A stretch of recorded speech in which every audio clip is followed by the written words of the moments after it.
오늘 헌신을 결단하는 재직 여러분들, 하나님께서 여러분들을 기뻐 받으시는 줄 믿습니다. 헌신이란 몸과 마음을 있는 힘을 다해서 하나님께 드리는 것입니다. 내가 가지고 있는 최고의 것을 드리는 것을 바로 헌신이라고 말합니다. 이 헌신에 대한 가장 모범적인 그런 본이 있다면은 그것은 바로 독생자 예수 그리스도를 우리에게 내어주신 바로 그 예수 그리스도의 십자가인 줄 믿습니다. 그러므로 참된 헌신이라는 것은 독생자 예수 그리스도를 십자가에 내어주신 하나님의 희생과 그 은혜와 그 사랑을 본받는 것입니다. 그를 통해 성도의 삶을 살아가는 것, 우리 안에 예수 그리스도의 삶을 온전히 이루는 것, 주의 음성을 듣고 그 말씀대로 실천하는 것, 이것이야말로 바로 가장 참된 헌신이라고 할 수 있을 것입니다. 그렇기 때문에 하나님께서 기뻐 받으시는 헌신 예배를 드리기 위해서는 자발적으로 그리고 기꺼이 참여하는 그런 믿음을 소유해야 합니다. 출애굽기 35장에 보면 하나님께서 기뻐하시는 헌신은 마음에 감동된 자와 또 자원하는 자들임을 이렇게 분명하게 말씀하고 있습니다. 오늘 이 헌신 예배 이와 같은 마음, 성령의 감동하심을 받아 자원하는 마음으로 예배 드리심으로 하나님의 나라를 소유하시는 재직 여러분들이 되시기를 예수님의 이름으로 축복합니다. 예수님께서 하나님의 나라를 가르치실 때 마가복음 4장에 보면 씨 뿌리는 비유로 그 나라를 가르쳤습니다. 여러분들도 다 잘 아시는 말씀입니다. 씨를 뿌리는데 어떤 씨는 돌밭에, 또 어떤 씨는 또 길가에, 또 어떤 씨는 가시덤불 속에, 또 어떤 씨는 옥토에 떨어졌다, 좋은 땅에 떨어졌다, 이렇게 말씀하고 있습니다. 예수님께서 이 말씀을 풀어주실 때 이 씨는 하나님의 말씀을 가리키고, 씨가 길가에 뿌려졌다는 것은 하나님의 말씀이 뿌려질 때 그 말씀을 듣기는 하지만 바로 사탄이 와서 그 속에 뿌려진 말씀을 빼앗아가는 것을 뜻한다, 이렇게 말씀하셨습니다. 이것을 우리 삶 가운데 적용한다면 예배에 참석하기는 하지만 설교 시간에 조는 분들이 바로 이 부분에 해당한다고 할 수 있습니다. 설교를 듣고는 있지만 졸고 있기 때문에 남는 것이 하나도 없습니다. 길가에 뿌려진 씨앗이 되기 싫으시면 다리를 꼬집어서라도 졸지 마시기 바랍니다.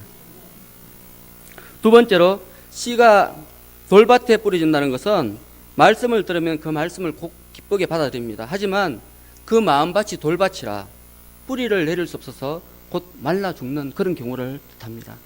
이것은 말씀을 들을 때는 맞아, 고개를 끄덕끄덕 하지만 말씀대로 살려고 할 때 환란이 오고 어려움이 오고 또 손해보는 일이 있을 때 그때 꼭 걸려 넘어지는 그런 성도들을 가리킵니다.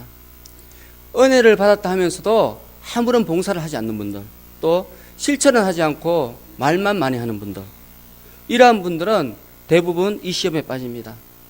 야고보 사도가 행함이 없는 믿음은 죽은 믿음이다, 이렇게 말씀한 이유도 바로 이 말씀과 같은 원리를 할 수 있습니다. 은혜를 받았으면 그것을 실천함으로 싹을 틔우고 뿌리를 내려야 하는데 그 마음이 돌밭이라 죽고 만다는 것입니다. 또 씨가 가시덤불 속에 뿌려진다는 것은 처음에는 말씀을 듣고 실천하지만 그것이 오래 가지 못하고 세상의 염려와 재물의 유혹과 그 밖에 다른 일의 욕심에 믿음의 열매를 맺지 못하는 경우를 가리킵니다. 처음에 예수 믿을 때는 봉사도 잘합니다. 또 11조도 잘합니다. 그렇지만 하나님께서 그렇게 충성했을 때 복을 주시지 않습니까? 복을 주면은 처음에는 새벽 기도를 빠집니다. 오늘 아침에 목사님께서 말씀하셨지만 새벽 기도를 빠지고 그 다음에는 수요 예배를 빠집니다. 그 다음에는 금요 기도회, 결국에는 주일 예배까지 등한시합니다. 11조 금액이 많아지자 정직한 11조를 하는 것에도 고민하게 됩니다. 하나님께 충성하여 받은 복이 오히려 화가 된 그런 경우입니다. 실제로 저는 이런 경우를 참 많이 봤습니다. 취업이 안 돼서 고민하던 청년들, 또 사업이 안 돼서 또 걱정하는 그런 성도님들이 저에게 기도 부탁을 많이 합니다. 그러면 제가 또 열심히 기도합니다. 어떨 때는 금식 기도까지 합니다. 그렇게 기도하면 취업이 돼요. 또 사업도 잘 돼요. 그러면은 이제 충성해야 되는데 이분들이 회사가 바쁘다고 슬슬 교회를 빠지는 거예요. 또 사업이 너무 잘 된다고 막 출장 가야 된다고 손님 만나야 된다고 주일날도 막 빠져요.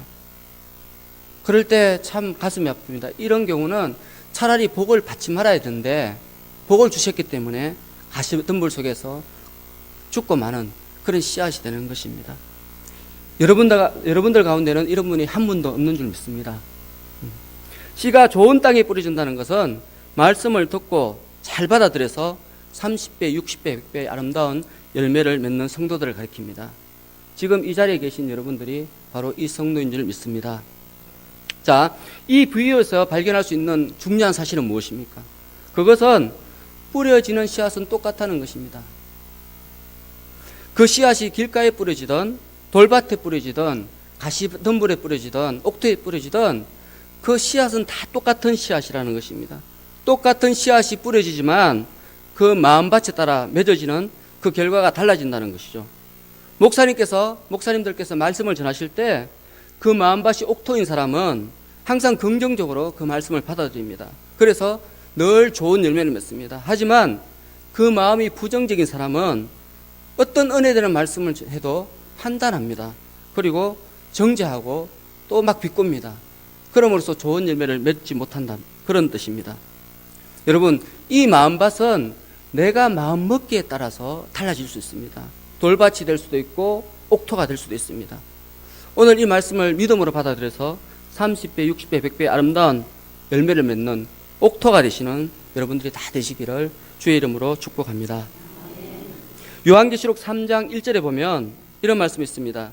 주의 말씀을 읽는 자와 듣는 자와 그 말씀을 지키는 자가 복이 있다, 이렇게 말씀하십니다. 여러분, 집에서 혼자 말씀을 읽는 것으로 충분하지 않습니다.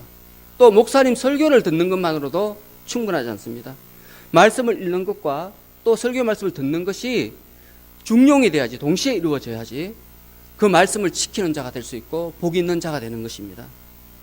오늘 이 시간 이후로 우리 제자들은 정말 날마다 주의 말씀을 읽고 또 그 말씀을 기억하여서 또 우리 목사님 말씀, 설교의 말씀을 듣고 그 말씀을 잘 지켜서 정말 하나님의 은혜 가운데 사시는 여러 재직들이 다 되시기를 주의 이름으로 축복합니다.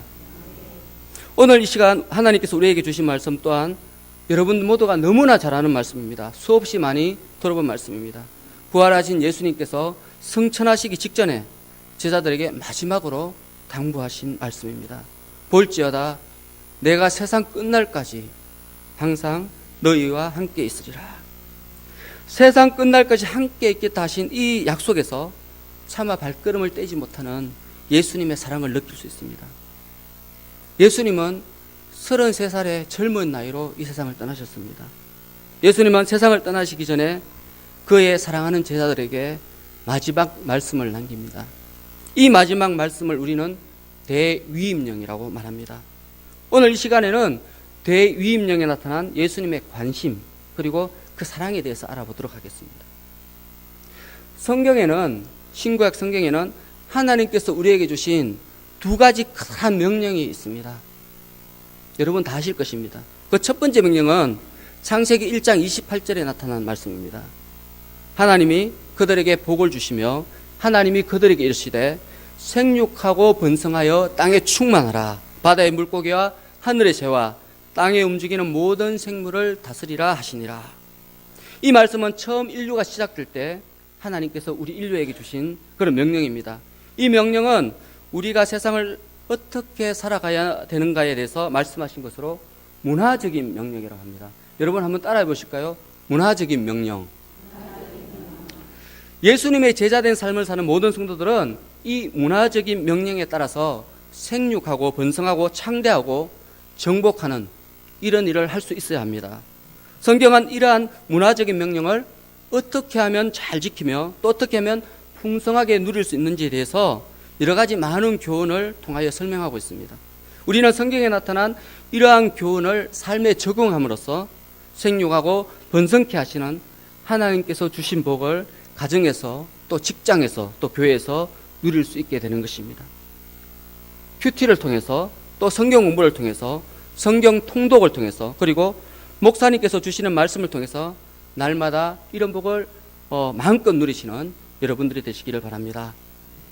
하나님께서 우리에게 주신 두 번째 명령은 예수님을 통하여 오늘 우리에게 주신 명령입니다. 오늘 본문 18절에서 20절까지 말씀입니다. 우리 다 같이 읽겠습니다. 18절부터 20절까지 다 같이 한 목소리로 시작. 예수께서 나와 말씀하여 이르시되 하늘과 땅의 모든 권세를 내게 주셨으니 그러므로 너희는 가서 모든 민족을 제자로 삼아 아버지와 아들과 성령의 이름으로 세례를 베풀고 내가 너희에게 분부한 모든 것을 가르쳐 지키게 하라. 볼지어다 내가 세상 끝날까지 너희와 항상 함께 있으리라 하시니라. 아멘. 이 두 번째 명령은 선교의 사명을 우리에게 주신 것입니다. 그래서 이 명령을 선교적인 명령이라고 합니다. 이 말씀 한번 따라해 보겠습니다. 선교적인 명령. 여러분들도 다 잘 아시는 것처럼 하나님이 처음 세상을 창조하실 때 에덴 동산을 창설하시고 그 속에 모든 것을 완벽하게 준비하시고 인간들에게 마음껏 삶의 이상을 누리라 이렇게 놀라운 복을 우리에게 주셨습니다. 그러나 아담과 하와는 자신의 얄팍한 꾀에 속아서 오히려 영원한 사망의 굴레를 쓰게 되었습니다. 그런데 하나님께서는 이런 어리석은 인간들에게 다시 한번 기회를 주십니다. 그것도 천사들에게도 맡기지 않은 재창조 사역입니다. 그것이 뭔가 하면 바로 선교입니다. 이 놀라운 재창조의 사역인 선교를 그냥 맡기신 것도 아니고 하늘과 땅의 모든 권세를 가지신 예수님의 권세를 우리에게 주시면서 이렇게 맡기셨습니다. 정말 놀라운 은혜 아닙니까? 그런데도 불구하고 우리는 이 축복의 관문이라 할 수 있는 선교의 사명을 잘 감당하지 못합니다. 그 이유는 무엇입니까? 여러분 한번 생각해 보십시오. 정말 이 놀라운 축복인데 선교가 왜 내가 이것을 잘 감당하지 못할까? 여러분 곰곰이 한번 생각해 보시기 바랍니다. 그 이유는 저도 마찬가지입니다. 예수님의 권세를 전적으로 믿지 못하기 때문입니다. 아담과 하와가 하나님을 전적으로 신뢰하지 못했기 때문에 사탄의 유혹에 넘어간 것처럼 우리 눈에도 하나님의 약속보다 세상의 유혹이 더 커 보이기 때문입니다. 우리가 선교의 사명을 잘 감당하려면 하늘과 땅의 권세를 가지신 예수님께서 세상 끝날까지 우리와 함께 하신다는 이 약속을 철저하게 믿어야 할 것입니다. 이 믿음을 소유하는 자만이 하나님 나라의 주인공이 될 수 있는 것입니다. 이처럼 하나님께서 우리에게 주신 명령은 크게 문화적인 명령과 선교적인 명령이 있습니다.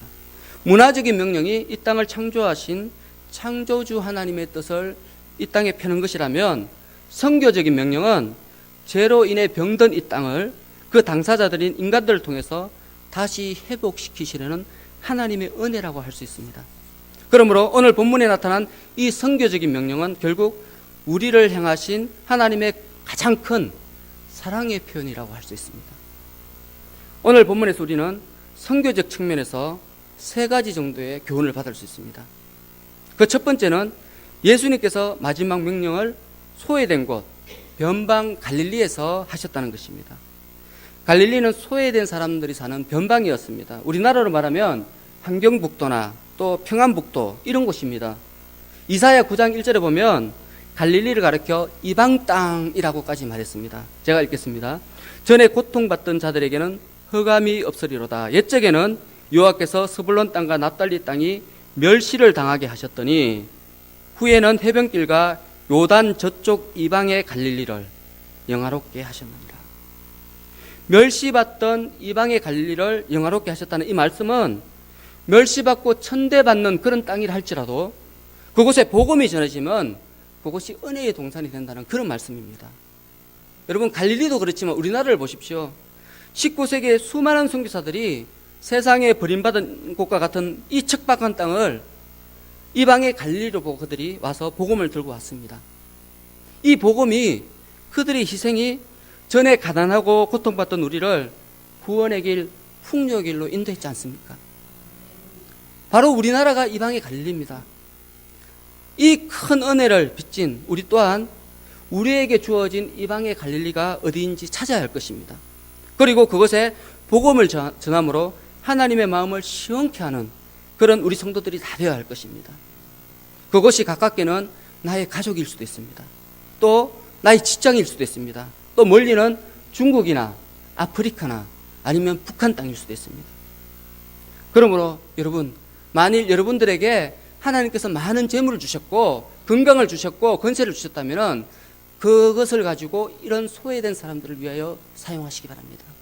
그러나 만일 내가 가난하다면, 내가 연약하다면 하나님께 구하시기 바랍니다. 하나님, 복음 전하고 싶습니다. 저에게 물질 주시고 건강 주시옵소서.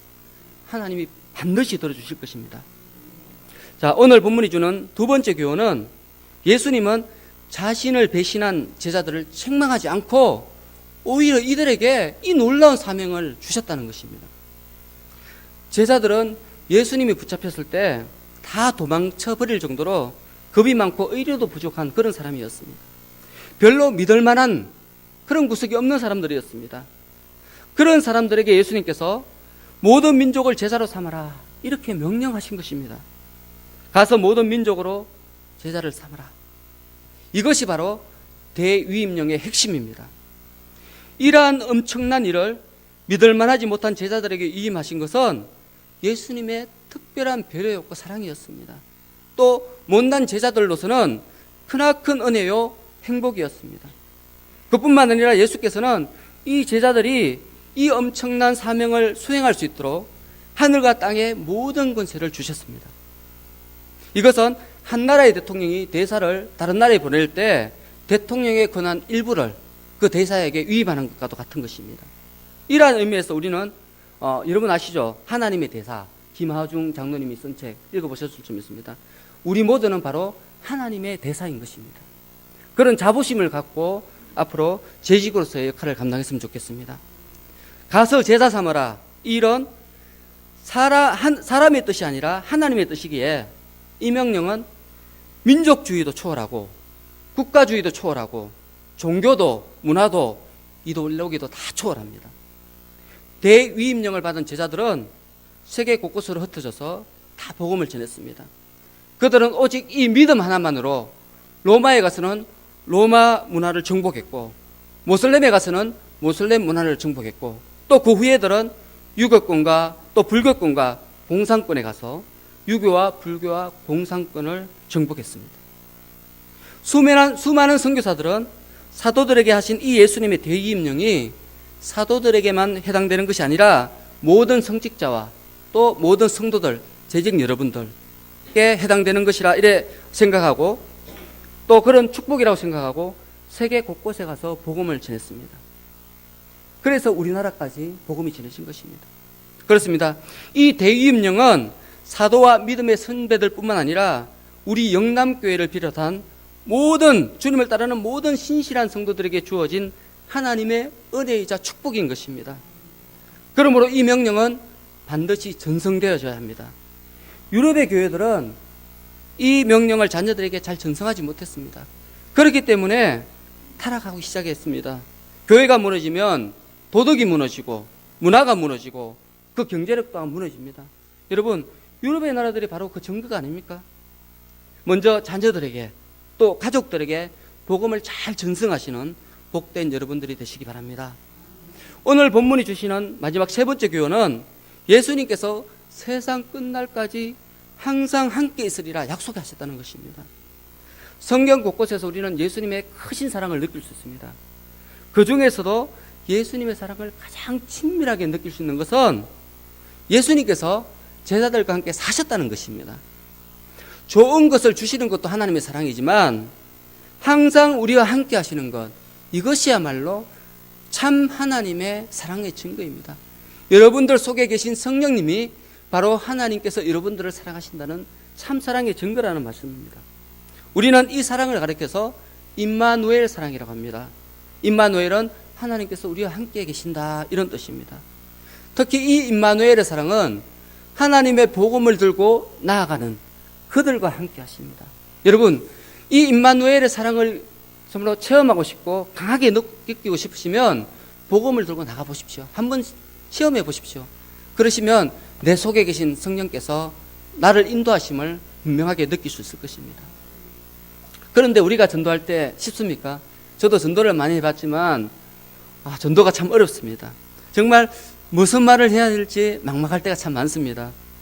여러분, 그럴 때 어떻게 하십니까? 마태복음 10장 19절 20절 말씀입니다. 너희를 넘겨줄 때 어떻게 또는 무엇을 말할까 염려하지 말라. 그때 너희에게 할 말을 주시리니 말하는 이는 너희가 아니라 너희 속에서 말씀하시는 이 곧 너희 아버지의 성령이시니라. 우리가 복음을 전할 때 어떻게 말할까 고민하지 말라는 것입니다. 우리가 복음을 전하다 고난받게 될 때 어떻게 대처해야 하나 그런 염려하지 말라는 것입니다. 하나님께서 할 말을 친히 생각나게 해주시고 책임져 주시겠다는 약속의 말씀입니다. 오늘 헌신을 결단하시는 재직 여러분, 예수님의 대위임령 곧 복음을 전하는 길은 고난의 길입니다. 그러나 이 복음은 우리가 마땅히 감당해야 할 책임인 동시에 하나님께서 우리에게 주신 가장 큰 또 놀라운 그런 은혜의 통로라는 사실을 잊지 마시기 바랍니다. 여러분, 현대 선교의 아버지라고 칭함을 받는 윌리엄 캐리 아시죠? 그분도 선교할 때 처음부터 그렇게 선교 잘하지 않았습니다. 인도 선교를 했는데 이분이 선교할 때 처음에 자기 아들이 병들어 죽었습니다. 그 아들이 병들어 죽은 그 충격으로 아내가 정신병에 들었습니다. 아니, 하나님 선교하러 갔는데 왜 자녀가 죽습니까? 왜 아내가 정신병에 듭니까? 그뿐만 아닙니다. 윌리엄 캐리가 전도를 했는데 7년 동안 1년도 아니고 2년도 아니고 7년 동안 한 명도 전도 못했습니다. 한 명도. 정말 절망적인 상황 아닙니까? 여러분 7년 동안 전도해 보셨습니까? 한 사람을 두고? 윌리엄 캐리는 선교의 아버지인데도 7년간 전도했는데도 한 명도 전도를 못한 거예요. 그러나 그는 포기하지 않았습니다. 인내와 믿음으로 끝까지 하나님을 의지했습니다. 결국 그는 선교의 아버지, 현대 선교의 아버지라는 칭호를 받게 되었습니다. 그는 평소 이렇게 말했습니다. 하나님으로부터 큰 일을 기대하라. 하나님을 위해서 큰 일을 시도하라. 여러분, 오늘 결단하시기 바랍니다. 하나님으로부터 큰 일을 기대하시는 여러분 되시길 바라고, 또 그 기대를 가지고 하나님의 영광을 위하여 어떤 일을 시도하시는 여러분들 되시기 바랍니다. 이제 말씀을 정리합니다. 부활하신 주님께서 재직들을 갈릴리에 불러 모으시고 마지막 말씀을 남기셨습니다. 가서 제자 삼아라. 그리고 이 큰 사명을 감당할 수 있는 성령의 권능까지 주셨습니다.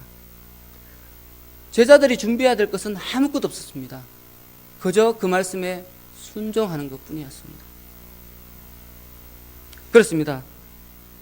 우리도 마찬가지입니다. 우리가 주의 복음을 전하기 위해서 준비해야 될 것은 아무것도 없습니다. 그저 그 말씀에 순종하면 됩니다. 이 시간 제가 다시 한번 여러분들에게 권면의 말씀을 드립니다. 순종에 대한 깊은 묵상을 하시기 바랍니다.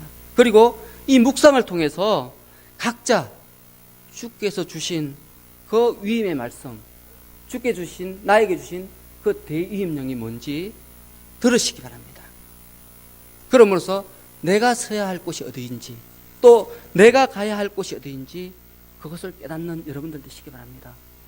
하나님께서 올해 여러분들에게 가서 제자 삼으라 이 명령을 하신 것은, 이런 명령은 아무나한테 주시는 것이 아닙니다. 여러분, 갓난 어린아이한테 가서 대학에 가서 공부하라 그러고 그 아이한테 심부름 시킬 수 있습니까? 그 아이한테 가서 돈 벌어라고 할 수 있습니까? 자격이 돼야지 시키지 않습니까? 올해 하나님께서 여러분들에게 가서 제자 삼아라 이 놀라운 위임령을 주신 것은 여러분들이 자격이 되기 때문입니다. 제가 첫날에 성경 공부할 때 말씀드렸죠. 우리가 제자 삼기 위해서는 뭐가 돼야 된다고 말씀드렸죠? 뭐가 돼야 된다고 말씀드렸죠? 선생이 돼야 된다고 그랬잖아요. 선생도 아닌 사람이 제자 삼으면 불법입니다. 그죠? 우리가 우리 교회에서 예수님의 제자가 되어서, 그래서 잘 배워서 좋은 선생님이 되어서 밖에 나가서 제자 삼는 그런 한 해가 되었으면 좋겠습니다. 여러분, 이 표현은 바로 재직 여러분들을 향한 하나님의 음성입니다. 이 주님의 음성을 듣고 순종함으로써 풍성한 헌신의 열매를 맺는, 가서 제자 삼는 복된 영남교회 재직들이 되시기를 예수님의 이름으로 축복합니다. 기도하겠습니다. 하나님 아버지, 우리가 주의 말씀을 들고 서야 하는 곳은 어디입니까?